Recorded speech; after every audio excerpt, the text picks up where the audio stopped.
Welcome to A Lawyer's Guide to the Galaxy, a podcast about geek culture by lawyers with your hosts, Ben Siders and Kirk Taman. And welcome back to A Lawyer's Guide to the Galaxy, the podcast that asks interesting questions that don't have any answers with your host, Ben Siders, that's me, and the other guy is Kirk Taman. That's Kirk as the Captain of the Enterprise. We are intellectual property lawyers and certified geeks practicing law in St. Louis, Missouri, who badly need to hire somebody to do this reading so we can just keep... play it and not have to record it every time. You can find me, Ben, on Twitter at Benjamin Siders. You can find Kirk at KirkDMN. And you can follow this podcast on Twitter at LGGPod. Also, this information is on our webpage, www.lggpodcast.com, which I don't think I've updated since July. So we probably need to get on that. And our intro also assumes you guys are actually all still on Twitter and have not all run to Mastodon. Yes, that's true. That's true. I tried to make a Mastodon account. I could not figure it out. I'm officially too old for this. Exactly. Which is why we're still on Twitter. Okay. So anyway. So it's been a minute. We're sorry. We love you all, and we want to bring you content. But boy, has it been a fall.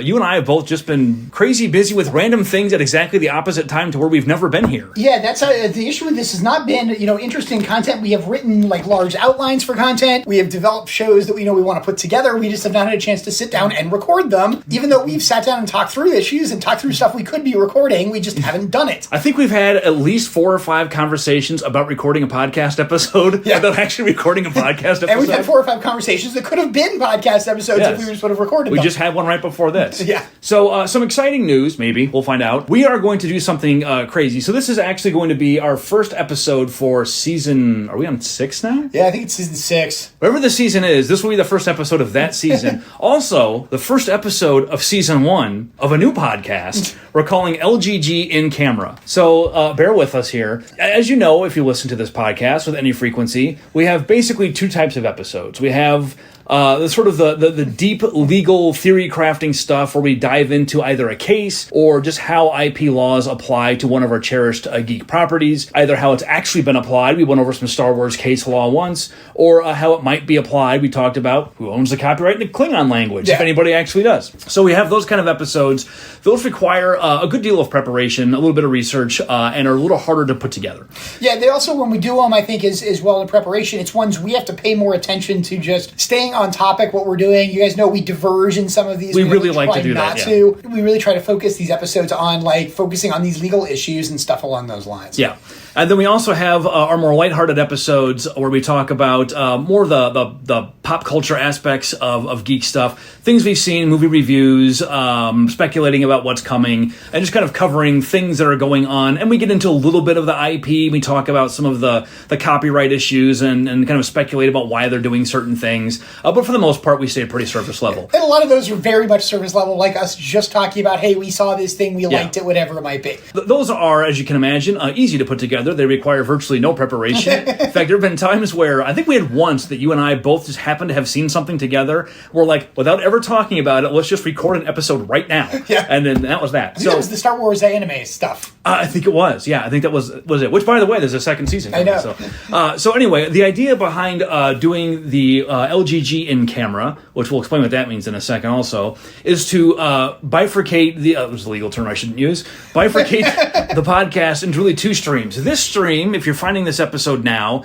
you've probably gotten to it by being a subscriber to the LGG podcast main, I'll call it the main podcast. Lawyer's Guide to the Galaxy, if you want to call it by the full name. We're going to launch a new stream, which will have the lighter content. So the heavier stuff, the legal-centric stuff will stay here. We will have probably fewer of those episodes over the course of the year. We're thinking probably 6, maybe more, as cases come out. We've got the Warhol case this year, a new Google case coming. So if you're really into the more in-depth legal analysis, stay here. That's where it will be. And many of these episodes, I think, to warn, is going to be potentially longer episodes. They kind of have to be, yeah. They kind of have to be. And we may Not that we can't talk forever about basically anything, but we may also assume some basic legal knowledge as well in conjunction with these, or at least having listened to prior episodes, because they're going to try to build on each other. We're going to try to go into it. And we're going to try to focus very much on legal aspects. And the reason I think we're doing this, and I mean, I'll let Ben, second me here as to what it is we have definitely received feedback that there there are people who really like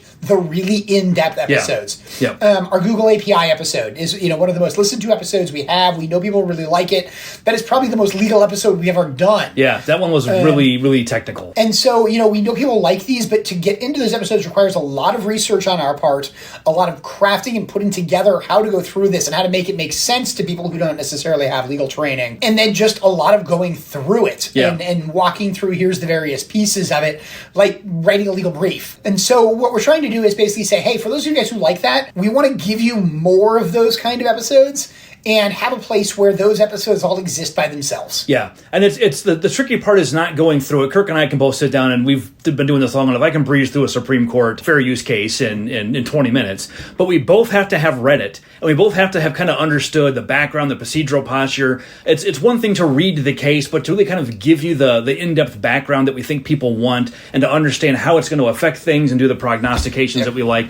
It just takes a lot more effort than just reading through it. If you just want someone to summarize an opinion, you can find, poor quality summaries all over the media. Yeah. Well, and quite frankly, it was the thing when we say that type of stuff, you got to realize we're reading legal media every morning, every afternoon. We all subscribe to, lists of, hey, here's the court cases that are coming down. Here's basic analysis of them. Here's important things to take away. Here's placing this in context of other things that may be relevant to you, stuff like that. We can do all that because we do all that every day.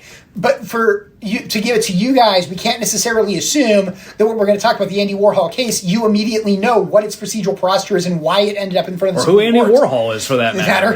That's our old man energy coming to bear. Like, everybody knows who that is.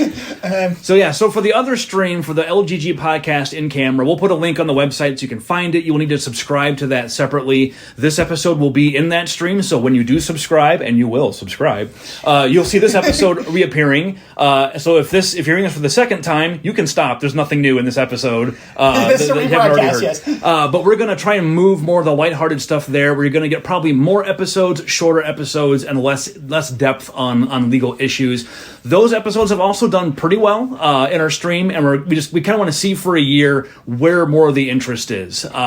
They both get a lot of downloads, but I was telling Kirk right before we started, we get one new subscriber, someone downloads the entire back catalog. It's a lot of episodes at this point, and so it kind of inflates the numbers, and it's hard to tell what people are really want. So we're going to do this for 1 year. We're devoted to it, and we'll see how it goes. And we, of course, are interested in your feedback and your thoughts on whether you love it or hate it. Yep, so we'll see how it goes and see what you guys think of the potential bifurcated format. Obviously, if you love it, if you hate it, send us feedback. Yes, definitely. We want to know. Okay, so as we have been doing for the last few years, our first episode for 2023 is going to be Public Domain Day. Public Domain Day. We have to do Public Domain Day. And we will go to our favorite resource for Public Domain Day, the Duke Law Center for Public Domain Studies.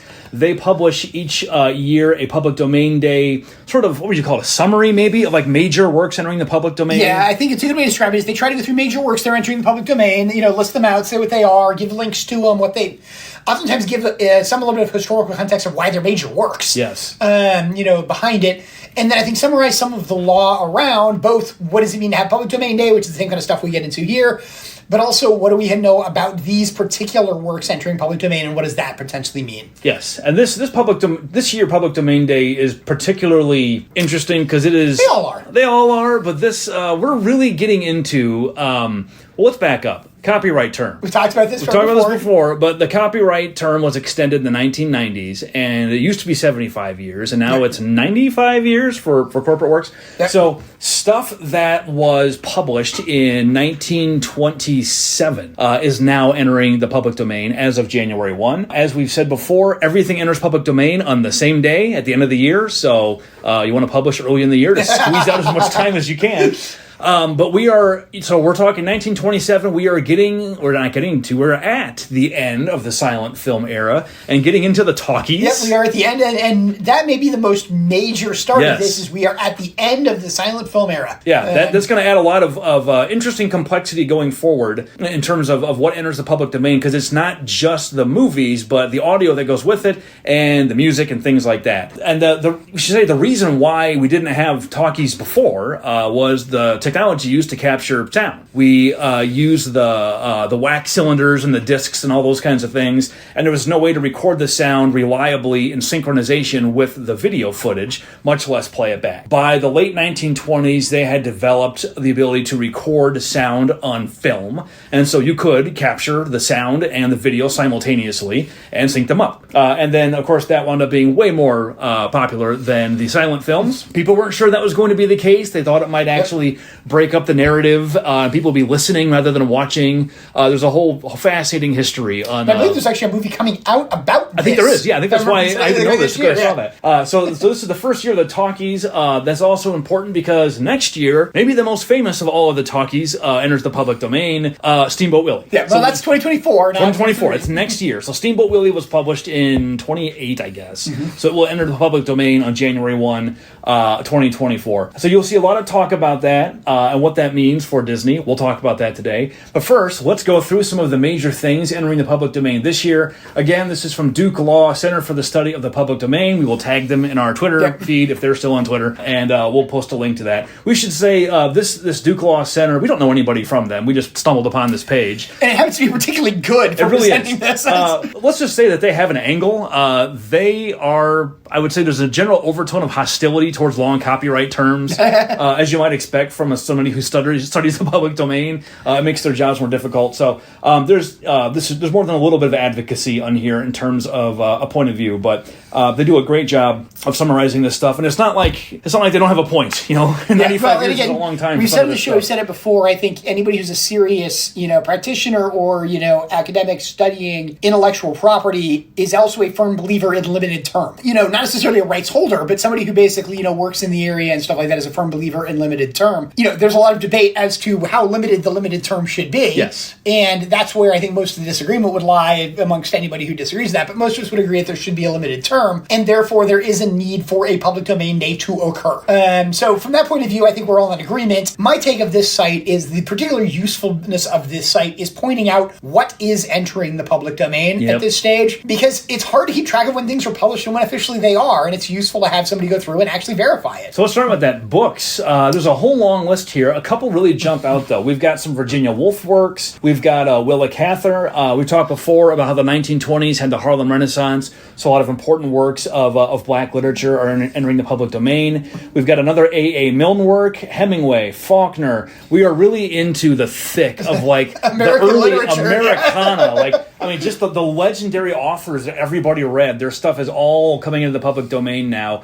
Also, German writers. We've got Franz Kafka, America, and then what's the other one I saw? Der Steppenwolf, which I've never read. I've never read that either, I have to admit, as to what it is. We've got Herbert Asbury, The Original Gangs of New York, and one that Kirk found, I didn't even notice, Franklin W. Dixon, The Tower Treasure, the first Hardy Boys. Yeah, the only reason I noticed it, thank you to call it to Duke, is the fact that they show the cover from the Hardy Boys, and I'm like, wait a minute, what's this thing? I had no idea it was that old. I didn't either.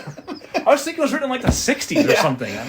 So that's, I think, a really intriguing one. The one you also missed in tonight's that list, Agatha Christie. Oh, yeah, let's talk about Agatha Christie. I love Agatha Christie. Yeah, the big four. No, a lot of the actual titles here are not William Faulkner, Mosquitoes. I haven't even heard of that one. I know of it, but not a lot about Hemingway, Men Without Women. I think I've heard of it. I don't think I've read anything from it.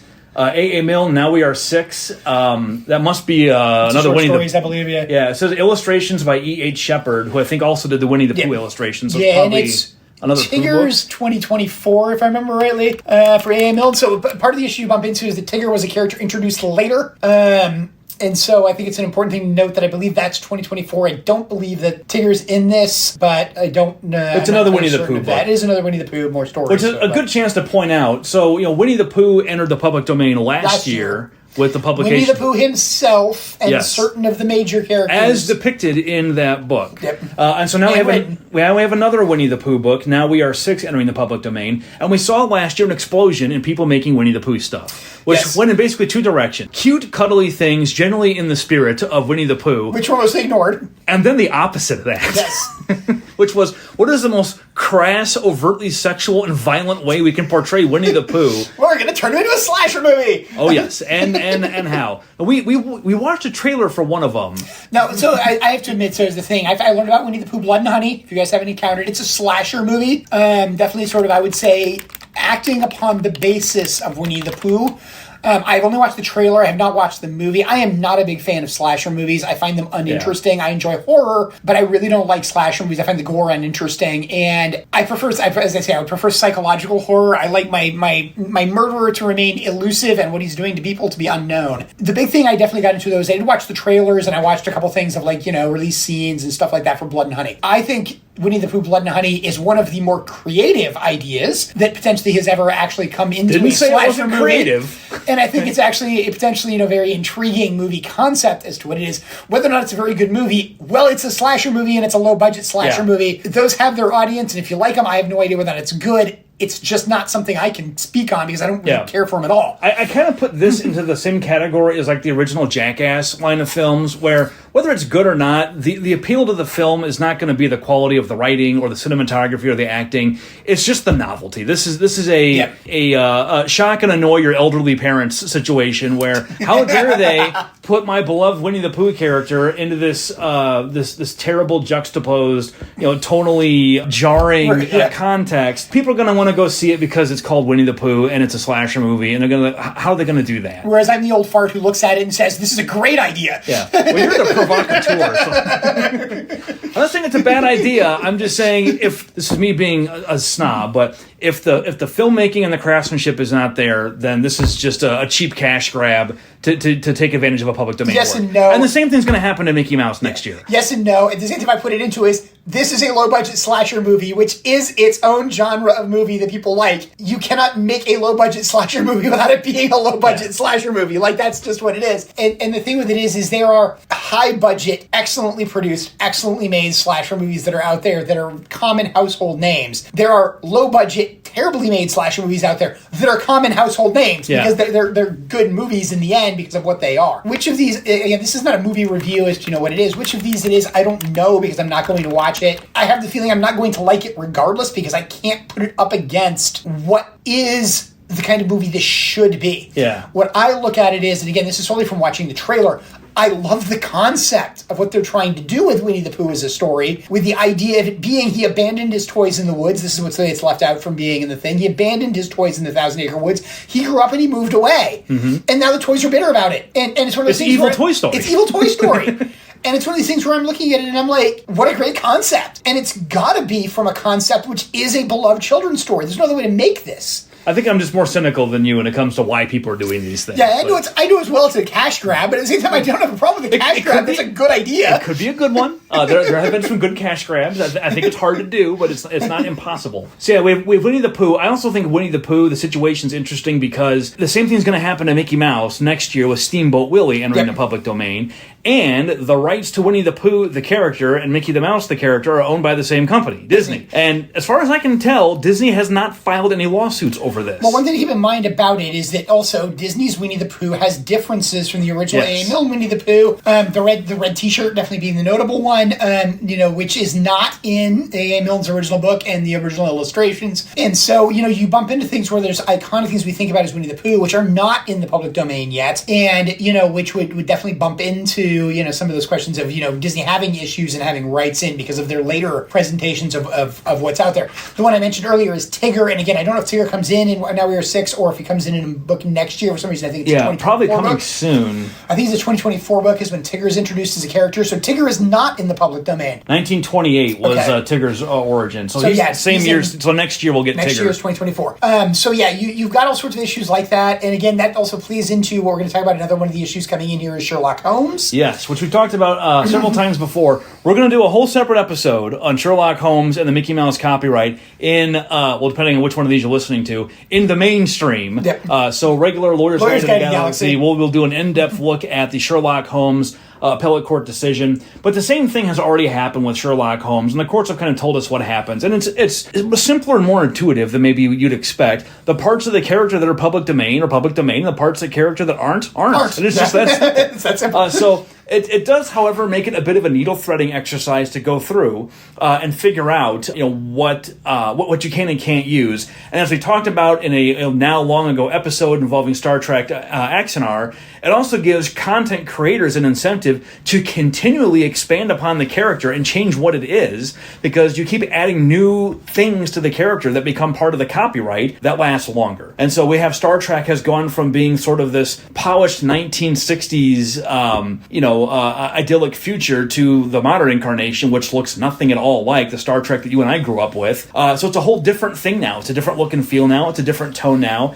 And the more content you add, the more minds you lay for people who are trying to use the public domain works once you get there. Yeah, and quite frankly, I mean, we can look at it and say it's a good thing or a bad thing, and I think that stuff we'll get into in conjunction with that episode as to what it is, but it's definitely happening. Yeah, it's definitely a thing. So it's definitely a thing. This is a major year for books, and again, I think, you're the English major here, in conjunction with it. We are talking about sort of that what I think we may say are the greats of American literature. Yeah. That's obviously debatable. It's what you consider the greats of American literature. And I think the foundation for what would become like the American novel as a genre was laid in the 1910s and 1920s. Yeah. And you see this happening really across the entire country, in all communities. So there's just a lot that goes on in the 1920s. It's the Roaring '20s. It's post-war, post-Spanish flu. We can all sympathize with that. And pre-Depression. So you've got this well-defined, book-ended decade where there's just an amazing amount of creativity, a lot of cultural change, a lot of social liberalization, and people talking about and filming things that never were talked about in film before. And although by, a century later, it may seem a little quaint to some extent. Hey, we're all going to seem quaint in a century as well, too. Yeah, the 80s also kind of seem that way now to us. So this is an important decade all around. And you also, just on a technology level, you have things changing a lot, which we'll see with film. So let's talk about films. Number one on this list, Fritz Lang, Metropolis. Yeah, I mean, it's a movie I'm pretty sure I've seen. I remember it from film class. I took an intro to film, when I was in college. We watched this in my 1920s literature class. Yeah. If you've never seen it, I don't think you have to see it, but it's a movie you should at least be familiar with, because it is sort of a clever critique. What it reminds me of is Aldous Huxley a little bit. Brave New World. Brave New World. Kind of this dystopian, It's a dystopian world. I mean, that's the best way to look at it. You've got this main character that's working this giant machine and turning dials and cranks with steam going everywhere, and he has no idea what it does or why he's even doing it. And so it sort of speaks, there's a little bit of Faulkner in there too, in that sense of kind of speaking to the purposelessness of life, the directionlessness, despite all the wealth and extravagance of the 1920s, the day-to-day drudgery of work, and not coincidentally, coming on the heels of communist revolutions around the world, you see dissatisfaction amongst all these workers and the jobs they're doing, even though they're making more money than anybody ever has doing it and getting out of the cornfields and stuff. So Metropolis is kind of an artifact of his time, and it's a silent film. I think that one's a silent film. I believe it is. But yeah, it's worth at least going to YouTube and watching 5 minutes of it just to get a sense of it. If nothing else, read a good review of it. I mean, that's the thing with it. And again, it's a movie I remember studying in film class. I don't know if we watched all of it or only watched part of it. Yeah, we watched 15 minutes of it. That was enough. It was dreary. It's a dreary movie. It's a German film. So. Yeah, and again, it's all about being dreary. That's what the movie's about. German film in the 1920s, just to place it in the historical context. Okay, next up, The Jazz Singer. This is I think the first It's talkie. The first talkie. We got to say The Jazz Singer is the first talkie, and that's the idea. We are, out of the silent film era. The Jazz Singer ends the silent film era. Yes. They still make silent films after it, but none of them I think, really made it big. Also famous for prominent use of blackface. It will offend you. It should offend you, but that's what happened. I also watched part of this for my 1920s class, my English major. It's just jarring is the only word I can put to watch it with my modern lens, and just it's hard not to say, how did anybody ever think this was okay? It's also a movie that in some sense was supposed to be jarring because it was the first talkie. They were also trying to jar you by the fact of the way they do the dialogue. The fact that the dialogue itself is self-referential in many respects early on is what they have with it. I think the key you really bump into with it is it is a product of its time. It's a revolutionary film because of the fact that it was the first talkie, but it is unquestionably a product of its time. And by modern sensibilities, a movie that a lot of people would not want to watch. Yeah. Yeah, probably not. Next up on the list, Wings. I'm only going to mention that because I think I've seen this. If it's the one I'm thinking of, it was the first cinematic release that had footage from an airplane, which, I got to think in the 1920s, most Americans had never been in an airplane, didn't know what the Earth looked like from the sky. So if this is the one I'm thinking of, it was, I think, like a recreation of World War I flying ace combat, which, given the technology of the time, is pretty remarkable. It's also one of the things that Duke mentioned out here, which I didn't know. It's the winner of the first Academy Award for Best Picture. Yeah. So that was interesting. Yeah, that's didn't know that either. The rest of these I've mostly not heard of. So the only one I knew of from this is Way of All Flesh, which is directed by Victor Fleming, and it has on here Lost Film. I believe there is no copy of this. Again, it's a movie There's I remember a lot of these, hearing about. And again, I think from my film studies class, but I don't remember anything about why I learned about it. I just recognized the name. And so, yeah, there's a lot on here that I have a feeling we don't know as well, just because of the fact that, again, I took all of one film studies class, and I don't think Ben took any. I didn't take any, yeah. And so, I know certain films because of what they are. I mean, I definitely know Metropolis, definitely know The Jazz Singer. I've seen part of The Jazz Singer because of seeing it as part of that class, but not a lot of... There's an Alfred Hitchcock film on here, The Lodger, The Story of London Fog. So yeah, I mean, these are, again, major movies, but we're now, I have to say, when we go at the start of talkies, we are now definitely getting into the heyday of Hollywood, without any question. Yes.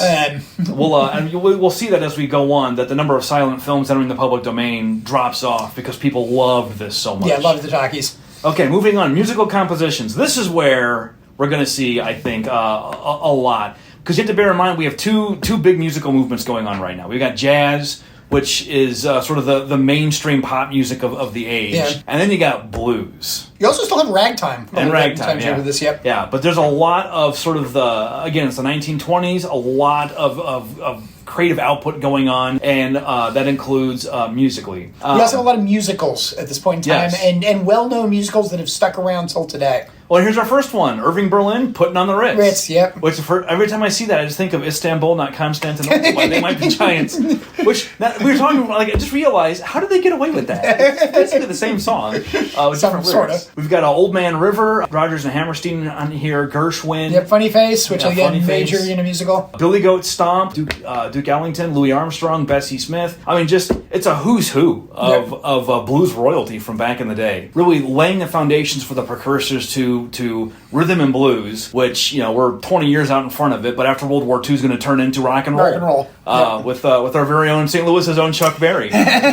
So hopefully we will be retired and not podcasting by the time that stuff comes. So there you go. There's kind of a short-ish summary of what's going on. If you look at the rest of the page from Duke Law, they go over the Sherlock Holmes case. If you want a preview of what we're going to talk about and what will probably be our first episode in 2023 on the main podcast, it's there. But we're going to do a breakdown of that case, what the hell, how they went through the analysis, and it's not as complicated as maybe you'd think, but it will be interesting to see what happens with Mickey Mouse, who's not just copyrighted, it's also a very important trademark. I think, Kirk, you and I would both say the conventional wisdom would be, well, you can get around trademarks pretty easy, right? Just disclaim that you've got anything to do with it. But we do have things like trademark dilution and tarnishment that could be raised. So we will probably also discuss trademarks a little bit when we do our Mickey Mouse episode, talking about this the Sherlock Holmes case, and as I say here in the Duke Law page, and the adventure of the public domain character. Yeah, and really what we're getting into in this is the idea of character copyright. We've talked about character copyright in conjunction with this before. But that's what we're getting into with these. We're now getting into works that in many respects for the first time we are not talking about the individual work. People do not know Winnie the Pooh as Winnie the Pooh the book. They know Winnie the Pooh as Winnie the Pooh the character. Mm-hmm. They do not know Sherlock Holmes as Sherlock Holmes the book. They know Sherlock Holmes the character. And character rights are unique. Same as we've commented on this before, they don't necessarily know Steamboat Willie. They know it as the first Mickey Mouse film. And so even though he's not called Mickey Mouse in conjunction with Steamboat Willie, he's called Steamboat Willie. Yes. And so, it's one of those things that you sort of, bump into, I think what we really have with this is we're going to get into some real fundamental tenets of copyright here, but we're now starting to see where this is now starting to become a major issue because we're starting to see the oldest properties that have, for lack of a better term, lasting characters and lasting value that are now hitting their public domain day targets. Yep. And this is going to keep happening. Now that we're into the talkie era, and now that we're kind of on the verge of leaving the 20s behind, also be interesting to see as we, 29 was a stock market crash. We got 2 years of fun left in Public Domain Day. And then I think some of these things are going to get dark on us. So. Yeah. Well, and again, I think the thing we're really, and that's I think the point with this, we've been talking a lot in these Public Domain Day episodes about the importance of literature. It's been entering the public domain. Major American novels, here's what it is. We're about to start seeing major American films. Yeah. And I think we're going to see the novels start to go by the wayside a little more. We're going to start to see more in the film. And we're going to continue to see the influences of music and the changes of music that are going on at this point in time, particularly when we hit the Depression. Yeah. We're going to start seeing major changes in music. We should give the usual caveat we give with this episode, which is just because these things are entering the public domain doesn't mean the particular copies of them you find on the internet are the public domain versions. Yes. People can and do find them, touch them up, improve the sound quality, clean up the film, and they can acquire copyrights to those new versions, which you can infringe. So just be very careful if you try to use any of this stuff about where you're getting it from. Yeah, talk to your lawyer. Talk to your lawyer. All right. Kirk, any other parting thoughts for Public Domain Day? Again, we didn't have a Public Domain Day for lots of years because of the extension of copyright, that occurred. We're now seeing it come in. Other than the first one, all of a sudden everything sort of, fell on for 20 years. Yeah. We're now going to start seeing, a lot more just sort of, where it is and also where we are, particularly in American works. At this point in time, we're at a very, I think anybody who studies American history would say a very important era for American entertainment industry generally. And where is that going to go? And what are we going to see from it? All right. Well, if you like what you hear, please go to your favorite platform. Take a minute to give us that 5-star review. As you know, we are a niche podcast with a modest but passionate listenership. And your feedback helps us expand the community by reaching other listeners just like you. Go tell people how much you love us. We appreciate it. Yeah, we need all the other unique people who are all just like you. Yes. So that's all for this time. We'll see you next time. Lauren, play us out. The views expressed by the participants of this program are their own and do not represent the views of, nor are they endorsed by Lewis Rice LLC, its officers, directors, employees, agents, representatives, shareholders, and subsidiaries. None of the content should be considered legal advice. As always, consult a lawyer. This podcast was produced and recorded in St. Louis, Missouri.